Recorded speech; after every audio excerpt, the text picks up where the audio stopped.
ବାହାଘର ପରେ ନୂଆ ଘର କିଣିଲେ ଅଭିନେତ୍ରୀ ଜସ୍ମିନ୍ ରଥ। ତେବେ ଦର୍ଶକ ବନ୍ଧୁ, ଆପଣମାନେ ତ ଓଡ଼ିଆ ଟିଭି ସିରିଏଲ ଜଗତର ଲୋକପ୍ରିୟ ଜବରଦସ୍ତ ଅଭିନେତ୍ରୀ ହେଉଛନ୍ତି ଜସ୍ମିନ୍ ରଥ।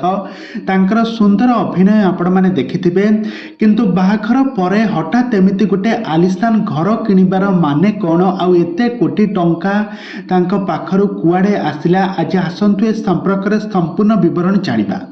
ଆଉ ଏହା ପୂର୍ବରୁ ଯଦି ଆପଣମାନେ ଆମ ଚ୍ୟାନେଲକୁ ସବସ୍କ୍ରାଇବ୍ କରିନାହାନ୍ତି ତାହେଲେ ସବସ୍କ୍ରାଇବ୍ କରି ପାଖରେ ଥିବା ବେଲ୍ ଆଇକନକୁ ଦବାଇ ଦିଅନ୍ତୁ। ଦର୍ଶକ ବନ୍ଧୁ, ଆପଣମାନେ ତ ସମସ୍ତେ ଜାଣିଥିବେ ଓଡ଼ିଆ ସିରିଏଲ ଜଗତର ଜଣେ ଜବରଦସ୍ତ ଅଭିନେତ୍ରୀ ହେଉଛନ୍ତି ଜସ୍ମିନ୍ ରଥ। ଜସ୍ମିନ୍ ରଥ ସେ ତାଙ୍କ କ୍ୟାରିୟରରେ ବହୁତ ସୁନ୍ଦର ଅଭିନୟ କରି ଦର୍ଶକମାନଙ୍କ ମନକୁ ଜିତିବାରେ ସଫଳ ହୋଇଛନ୍ତି। ତ ଜସ୍ମିନ୍ ଏବେ ତାଙ୍କର ବାହାଘର ସରିଛି, ଏଇ କିଛି ଦିନ ହେବ ବାହାଘର ସରିଛି। ବାହାଘର ପରେ ସ୍ୱାମୀ ସ୍ତ୍ରୀ ଦୁହେଁ ମିଶି ଗୋଟେ ଆଲିଶାନ ଘର କିଣିଥିବା ନଜରରେ ଆସିଛନ୍ତି। ଆଉ ସେ ଘରଟି ବହୁତ ବଡ଼ ଆଲିଶାନ ଘର, ଆଉ ବେଡରୁମ୍ ତ ଦେଖିଲେ ଆପଣମାନେ ତ ଆଶ୍ଚର୍ଯ୍ୟ ହୋଇଯିବେ। ଆଉ ହଲ୍ଟି ମଧ୍ୟ ବହୁତ ବଡ଼। ଗେଷ୍ଟ ହାଉସ୍, ଠାକୁର ଘର, ଲାଟ୍ରିନ୍, ବାଥରୁମ୍, ରୋଷେଇ ଘର, ଏମିତି ସବୁ କିଛିକୁ ଆପଣମାନେ ଦେଖିଲେ ଆଖି ଲାଗିଯିବ।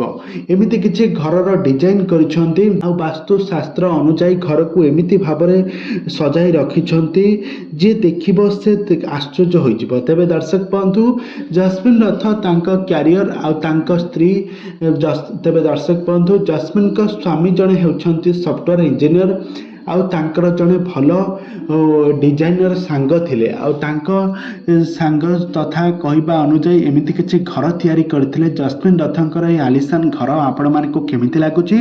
ଆମକୁ ନିହାତି ଭାବରେ କମେଣ୍ଟ ବକ୍ସରେ କମେଣ୍ଟ କରନ୍ତୁ।